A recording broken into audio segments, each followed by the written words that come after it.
is completely 100% natural, of course, like it's liquid that's coming from your body, but the latching and the process of you and baby working together is not natural. It takes a lot of intentionality. It's honestly very similar to intimate relations.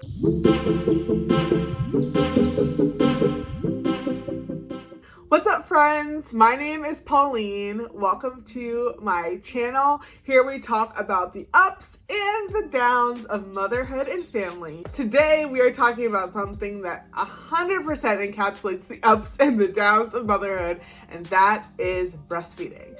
Now, breastfeeding is one of those taboo topics in culture that everybody knows exists, but we don't ever really talk about it because it's dubbed as like inappropriate. Culture tells us that it's dirty and that it should be hidden, but when it's time for us to actually do it, we can get lost and confused. If you ask me, it sounds like something else we all know too well. I wanted to make a video and talk about breastfeeding today because honestly, it has been one of the most incredible experiences that I never expected coming into motherhood.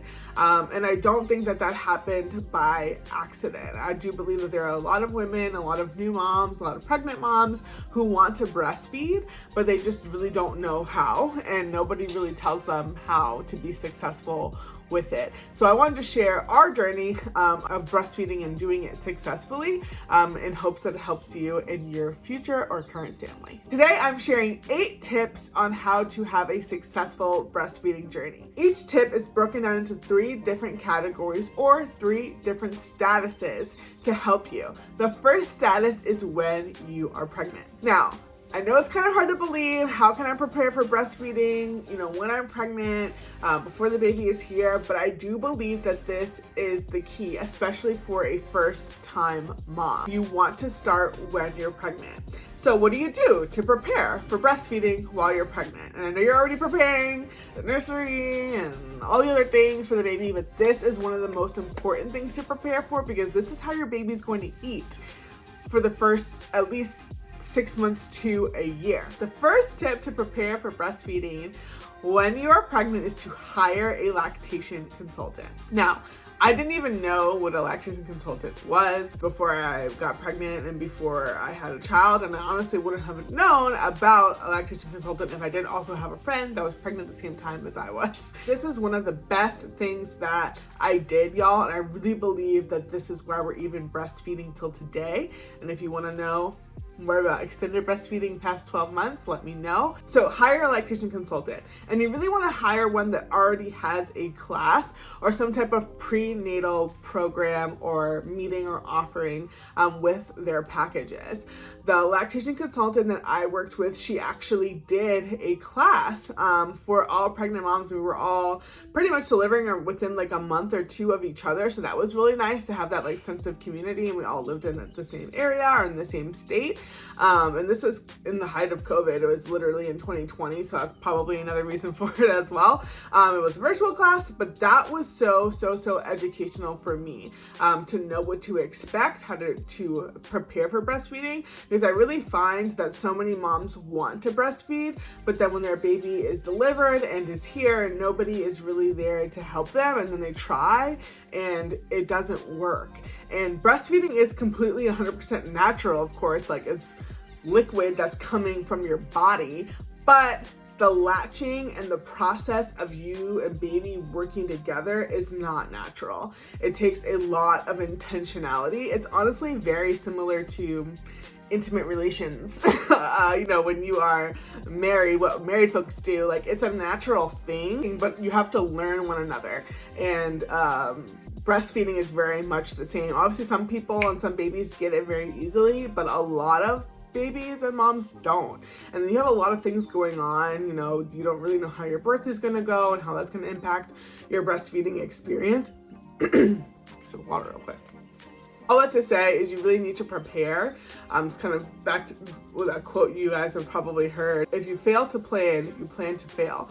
And that's very, very true with breastfeeding. Most moms that I've seen, they were just not set up to succeed. And the lactation consultant will, number one, just be so excited to hear from you as a pregnant mom. They love working with pregnant moms because honestly, a lot of lactation consultants, it's like reactive. work that they do, trying to help people after things have gotten like painful or bad, you've had mastitis and all those different things. And the good news is a lot of insurances do cover certified lactation consultant. I know that ours was, but honestly, you guys, I didn't even need to call her after Joshua was born because she did such a good job preparing me during the class. So that's also like, you know, I got more than my money's worth back from that. Didn't have to spend one drop of money on formula. Different things like hand expression, like I had no idea what the heck that was, and that set me up for success. You'll learn how to advocate for yourself. She'll give you language, because again, there's gonna be a lot going on during your birth, no matter where you birth, if you birth at home, in the hospital, birthing center, just gonna be a lot going on. So whatever you can put on autopilot, whatever you can learn beforehand, that is the key to successful breastfeeding. The lactation consultant will also let you know of different resources and books you can read while you're pregnant. I do believe that you can reach out to them probably as early as you want to. Whenever you find out that you're pregnant, I definitely think second trimester is ideal, especially if you have a lactation consultant that's super busy. But if you do it before you give birth, like that's a win, because even if you have somebody in your back pocket of like, hey, you know, I may be giving birth in a few weeks, but if something, I just want to let you know, I'm here and I want to work with you, and just find somebody, get a number, get an email, a database of lactation consultants I'm pretty sure you can look for in your area, or a lot of them can do virtual visits as well. We were very blessed that our pediatrician actually has lactation consultants on staff there. So not only did I have the women from the class that I took, but I also met with a couple of lactation consultants, or one of them 2 different times at Joshua's pediatrician, just to confirm like different things, because breastfeeding can be really hard, and we'll get a second tip that you want to do when you're pregnant is to set your environment. I know that you're planning for a lot of different things as a pregnant mom, as a new mom, but this is honestly one of the most important things, because your baby is not going to care about toys, they're not going to care about clothes. All they're gonna want is food. All they're gonna want is food. Most of the time when newborns cry, they're crying for food. Food. So make sure you're set up to feed your baby well if you do choose to and want to breastfeed. We had a cart, one of those 3-tiered carts. That was like my nursing and breastfeeding cart that I kept right by Joshua's bassinet and by my bedside, and that was really, really helpful. You want to make sure that you set your room up or your environment up to be with the baby as much as possible. That's honestly one of the key to breastfeeding when the baby is here, is to be around the baby as much as possible, because they can smell you and all those different things, and it's just easy to just pop the boop out. Obviously, I know that that's not gonna be possible for a lot of moms, especially if you don't have a maternity leave, or you don't work from home or something like that, and if you want that, I definitely feel for you. You do what you can, and thank God for pumps. But the baby's sleeping in the room with you, all of those things make it really, really helpful. But those are things that you can control. As far as setting up your environment while you're pregnant, get your little cart, you can get your pump set up. I know I ordered my pump through insurance. While I was pregnant with Joshua. And that was really helpful. So set your environment up. You can kind of even just decide where baby is going to sleep. I talked about this in our birth story, but Joshua came very early and we were not ready. We didn't even have a place for him to sleep at the time, but I knew in my mind where he was going to sleep. And that made it a little bit easier when we did come home. Along with setting up your environment, you want to make sure you do have products that are going to make you successful or help you enjoy the breastfeeding process a lot more. Now again, breastfeeding, you don't need anything. Obviously people have been breastfeeding, moms have been breastfeeding for thousands and thousands of years, since the beginning of time. So it's not necessary, but there are products out there that you can add to your registry, or that you can buy and ask family members to purchase for you, that do make it a lot easier, because breastfeeding does a number on your body for a lot of reasons. So a couple of those products are the Spectra 2 pump, which I already talked about, which is a hospital grade pump. That's the one that I have, was very, very helpful. Not a fan of pumping, breastfeeding over pumping every day. I don't know any mom that does enjoy pumping, but it's good to have on hand because you just want to be prepared, and the last thing you want to do is have to wait for Amazon for 2 days to pump if you're having trouble and hand expressing is tiresome. The silverettes, I could sing their praises all day long. This is one of the products that my lactation consultant told me about. One of my good friends got it for us off of our registry. If you want to be a breastfeeding mom, buy these silverettes. They are life savers. No matter what, again, especially for first-time moms, your nipples will crack. They will get raw, they will be sore because you've never had a person sucking on parts of your body for, what is it, like 12 hours a day or something ridiculous, 10 to 12 hours a day, sometimes babies nurse. It's bound to happen. Besides scheduling and like work, a lot of other moms stop breastfeeding because of the pain. It's because they're not prepared for it. So you definitely want to make sure you get silverettes. They have healing properties. They just really work, y'all. If you've heard of those before, let me know in the comments. I had never heard of them before, and they are life-changing. You must get them. That's the #1 product if you're going to breastfeed, because you will chap. Your nipples will chap. Some other things that you want to consider getting are milk storage bags. There's a lot of reasons why you want to get specifically these bags. I've tried in a pinch once. I tried to use the Ziploc bags once when Tim and I were traveling, and they're nope. No. Just no. They don't do the job. But also they're not designed for that, so you can't really be mad, or I couldn't be mad at that. Also, I loved using these reusable milk bags. I'll link all this down below, but those were life-changing as well, just with the process of like marking the bags and just an easy kind of dump whenever I would use the haaka. That's another product that you want to get to make sure your breastfeeding journey is successful. The haaka is life-changing as well.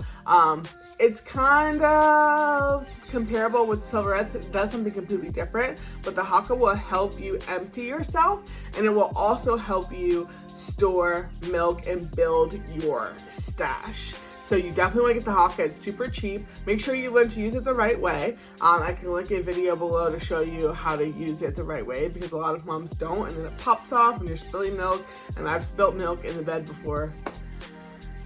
So sad. Another item that you want to consider getting is a mini fridge. So we live in an apartment. It was very easy for me to run to the kitchen and dump milk after Joshua would eat and whatever I collected in the haaka, and wash it really quickly. But a lot of moms, that doesn't work for them if you live in like a multiple story home or whatever the case is, especially if you were a C-section mom like how I was, and walking and stuff just isn't really your thing, or you can't do it at the time.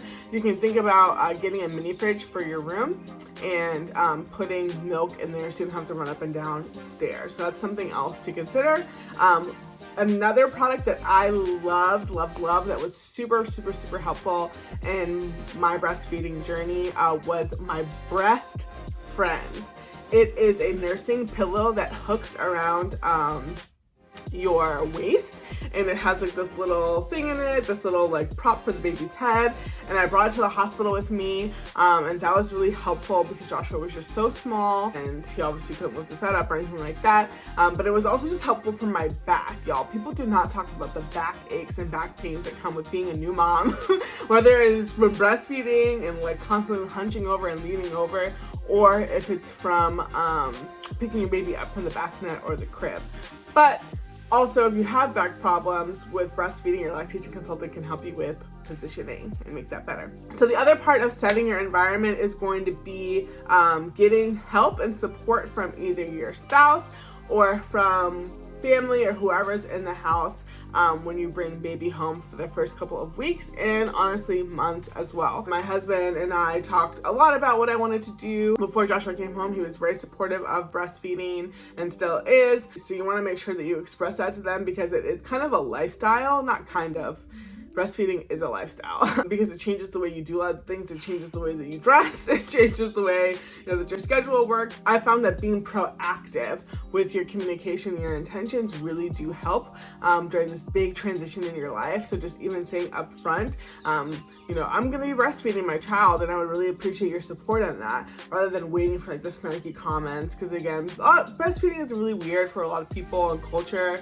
Some people feel like it's weird. So I think just you expressing like, this is something I really want to do and it's something that's important to me, you'll find that people will be more supportive. And if they aren't, then God bless them. So the second phase or status that we're going to be sharing the next set of tips in is at the hospital. So this is really, really, really important, because I find that a lot of new moms, including myself, kind of feel like, oh, when I go to the hospital, they're going to take care of me. And not that they won't, because they will. And if you don't birth at a hospital, then obviously like you'll have your own, that's the experience that I have, so I can't, you know, talk about anything else. I definitely expect like, okay, like when I go to the hospital, they're gonna take care of me. And we even birthed at a breastfeeding or a baby-friendly hospital where they prioritize breastfeeding more than other hospitals in the area, and they have like, it's like an accreditation or whatever. And that's really cool, and I was excited about that. But because of how our birth happened and all of the different complications and things that were involved in that, honestly, breastfeeding was really not on the priority of the nurses, so I had to advocate and ask for myself. So when you're at the hospital, the first tip is to protect the golden hour. Now, if you don't know what the golden hour is, the golden hour is an hour after birth, and that is your time to start breastfeeding. That's your time to trigger to your body, okay, we gotta start making milk. The baby's out, the placenta is out. It's time for us to make milk for this baby. And a lot of moms who take advantage of the golden hour have a more successful and longer breastfeeding journey overall. It also helps with your milk production. Now, I don't know if I want to say I had an oversupply, but I definitely had a lot of milk. I pumped up to like 10 ounces at a time every 3 hours whenever I was pumping. And I was very grateful for that. And I think a lot of that is because of these tips that I'm sharing. But I did have to protect the golden hour. So after Joshua was born, I wanted to breastfeed right away because I knew that's what I was taught to do from my lactation consultant. And I wanted to make sure that happened. And the nurse was like kind of annoyed that I asked for that, again, because we did have such a complicated birth situation. They were trying to make sure that I was stable and all of those things. But I did have to ask, and she did honor it after I asked. And if I just kind of waited for her to bring it up, it would have never been done. And I don't know what would have happened to my supply. And my supply was super important given all of Joshua's needs and everything like that after birth. The main thing that I'm hoping you take from this video is that successful breastfeeding doesn't just happen. It's something that you have to be extremely intentional about. So all the way down from, pregnancy, at the hospital, and beyond. Even if you have a complicated birth like how I did, you want to focus on the things that you can control. So maybe the birth didn't go the way that you wanted to, and let me tell you, no one's birth ever does. Even if you tick off everything on your birth plan or on your checklist or that you want to happen, sometimes there's things added in there that you didn't expect as well, which is okay. Focus on what you can control. So even if the nurses don't bring it up to you and they don't, ask you, hey, do you want to breastfeed now? Like, you make sure that you say it. And this is another reason why it's important to have a supportive spouse or even a doula can help you in this situation, because if you've gone through your birth plan with them, they can advocate for you if you're not able to advocate for yourself. Like if you are just not available due to medical situations like how I was. I wasn't unconscious, but I was not well, able to kind of speak, and I was very out of it because of medication. And Joshy was with us for a little bit right after birth, but then he was taken to the NICU, and we did get an opportunity to latch when he was with us for a few hours, but I barely remember it. But yeah, just do everything you can to protect the golden hour, because it really will help your milk production and start that colostrum flowing and glowing. The fourth tip, which you want to make sure you're doing at the hospital to prepare for successful breastfeeding, is to ignore your senses. So there's a lot of things happening if you're at the hospital giving birth. Again, I'm not sure how this works at a birthing center, or a home birth is probably a lot better, but there's still a lot going on just in a birth environment, you want to ignore your senses, especially as a first-time mom. You're feeling a lot of things. People are poking and prodding you after birth, trying to make sure everything is stable, make sure baby is stable, and your main job is to focus on breastfeeding. Like those first couple of hours, that's really your only job. Everybody else will stitch you up or patch you up or whatever needs to be done. Everybody else will take care of that. I know for me, I was pretty discouraged the first day or two after Joshua was born, because number one, we latched for like literally 10 seconds, and I could feel him, but nothing was really happening. I was expecting like milk to like squirt out that at that moment and that's not what happened, and I had to start pumping when he was in the NICU. We had an incredible lactation consultant that worked at the hospital, and she was a specific lactation consultant for NICU babies, because it's super important for NICU babies to get mom's milk when possible, because they have extra needs, and there's just so much extra nutrition and vitamins in mom's milk that's not in formula. So she works really hard with moms that are able and who want to. So anyway, I didn't know that there wasn't really going to be like any milk to see, if that makes sense. That's why I say ignore your senses. Ignore what you see, ignore what you feel, because you're going to feel weird things. It's not going to feel normal by any means, but it's actually so incredible how babies know what to do when it comes to breastfeeding. It's just natural for them, and their eyes are closed, like they don't know what's going on, but they can feel around their little mouths.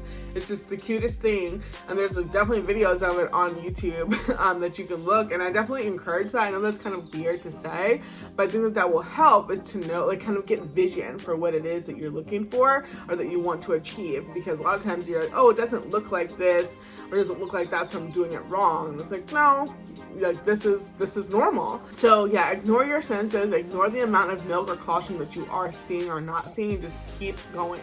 It may take a couple days. It will take a couple days for your milk to come in. I don't think it's normal for your milk to come in the day that your baby is born, but I could be wrong.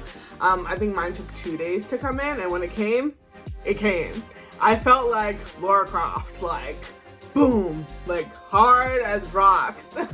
But I was also so happy because I was like, oh my gosh, my milk is here, it's Christmas. I was very happy about that, but it feels very strange, feels very, very heavy. So just ignore your senses. Another reason why you want to lean on your lactation consultant, because they'll let you know what's normal, what's healthy, what you should be expecting. Well, a lot of times, like, you know, your family, they don't know, and they'll make you feel weird about it. Like, oh, that didn't happen with me when I had you, and it's like, yeah, you don't want to lean on that. You want to lean on, you know, the professionals. I even remember the lactation consultant brought a syringe of like 0.5 of colostrum to Joshua in the NICU, because she was like, this is great, this is so exciting. And I was like, really? Okay. So yeah, that was really, really, really good, and I'm glad that I didn't pay attention to what I saw. Before we get into the last couple tips that are for at home, let me know, give me a thumbs up if this video is adding any value to you, so that I know. Let me know in the comments as well what has stood out to you. What do you think about breastfeeding? Are you excited? Are you nervous? Let me know in the comments. Okay, so now you're at home, you've birthed your baby, you've gone through the golden hour, you've advocated for yourself, and now it's time to bring baby home and continue the breastfeeding journey in your own space. You've already set the environment, you've done all the things. Okay, great. So next tip is you want to protect your mind. Breastfeeding is a full-time job. A full-time job. I remember I told one of my friends that it reminds me of slavery, because when I was trying to like go out with friends or like see people, I was just like, oh, I have to be back by this time. I have to be back by this time. Well, I can't leave until I'm done feeding Joshua, or I'm done pumping, or this or that. Or if I go out, I need to bring this with me and that with me, and breast pads, all the things. I only say that because I hope you know how valuable it is. Like, breastfeeding is not just something that like, oh, it's just, you know, it's just something you do. It's like, no, this is something that's extremely valuable. Your baby will thank you. Hopefully you'll thank yourself. Well, baby probably won't thank you, but you know, I think that you'll just be really, really proud of yourself. Some people I know don't want to breastfeed because of the big time commitment that it is, and they don't want the baby latched to me, like the baby needs me more than they need dad, and all of those different things. And like, it's temporary. You can stop breastfeeding at any time, but you just have to choose your heart, because Formula feeding is not easy either. Like, it's a lot of bottles. I mean, there can be bottles involved with breastfeeding as well. But choosing formula is hard. Babies can be allergic to formula. Formula is expensive. There's a lot of things to go into it. So you just have to choose your heart and what is most valuable and most important to you and your family. But that's the first thing I want to mention about protecting your mind, is just knowing that it's a full-time job, knowing that it's something that you are going to have to schedule, it's something that you're going to have to prioritize, something that you're going to have to say no to other things. Another way to protect your mind is to gear up for the schedule shift. So obviously everybody knows newborns don't sleep for long stretches of time a lot of times, but actually when Joshua was first brought home, because he was premature, he slept a lot and he looked so sleepy. Like, he could not even keep his eyes open to finish feedings, and that was one of the bigger problems that he had in the NICU. And why it was harder for him to gain weight was because he couldn't even finish a half an ounce of a bottle that they would give him there, and he wouldn't stay awake to breastfeed when I would go visit him. So that's one of the struggles with newborn breastfeeding versus like when they're 6 months and older and things like that. We actually had to set alarms every 3 hours to wake Joshua up to feed him. And a lot of times people, talk about sleep training, and if you want me to make a video about our sleep training experience, let me know. I can do that. But a lot of times sleep training is not safe for babies, especially premature babies, because if they have certain weight goals or milestones that they need to meet, they have to eat in order to meet those. And you have to wake them up every 3 hours, even if they want to sleep, which is honestly one of the hardest things as a new parent, unless your family, your community to help you with that, because it is a mindset shift and an adjustment. I think that breastfeeding is less enjoyable when you think like, oh, it's something that's kind of like leisurely, it's something that I have complete control over, it's something that I'm gonna do on my time. But if you want to exclusively breastfeed, you have to recognize the sacrifice and the investment. Obviously people do bottle feed or formula feed through the night, and so that they can sleep. And if that's an option for you, that's an option for you. But also just know how it will affect your supply. The less you empty yourself, the less milk you'll make. So a lot of times Tim would offer to feed Joshua in the middle of the night, like I can give him a bottle or whatever, with a stash that I made, because we brought him a lot of milk from the hospital. And I told him, like, not that I want to feed him, I have to feed him to get this milk out of me, because it's hard as rocks and it hurts.